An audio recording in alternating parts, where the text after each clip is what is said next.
पवन जी की वाइफ होने की वजह से मुझे लुक। तो दोस्तों अभी आप लोग मेरे ख्याल से ज्योति सिंह जी का कुछ इंटरव्यू देखेंगे, जो कि दोस्तों साफ साफ बोल दिया आखिर क्या बात बोले। आइए दोस्तों मैं आप सभी को समझाता हूं बिना किसी देरी के। दोस्तों बात ये बोले है कि दोस्तों जब से पवन सिंह जी की टीम थे, यानी कि पवन सिंह एंड उनके टीम दीपक सिंह, अमित सिंह, अभिषेक सिंह, तब से दोस्तों पवन सिंह ज्योति सिंह जी को एक थोड़ा भी नहीं चाहते थे। और दोस्तों ये बात का दावा उनके सगे भाई खास तो ऋतिक सिंह भी बोल चुके कि पवन भैया आप अपने टीम को छोड़िए, कोई अच्छा आदमी लाइए और अब अपने या तो खुद में हैंडल कीजिए। यानी कि दोस्तों जब से उनके टीम लोग थे दीपक सिंह, अमित सिंह, तब से दोस्तों पवन सिंह जी को काफ़ी ज़्यादा भड़का रहे थे, नहीं आप मत जाइए मिलने के लिए, ये मत जाइए, वो ऐसी है वो ऐसी, मतलब दोस्तों बहुत सारे कान भर रहे थे।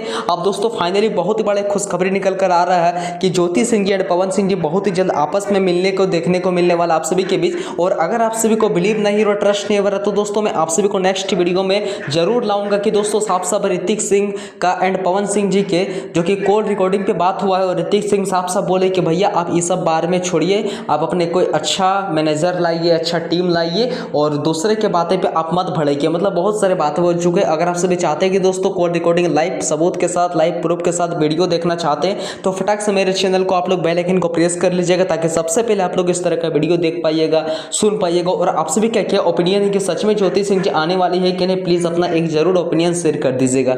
मिलते हैं किस नेक्स्ट वीडियो का। Thank you.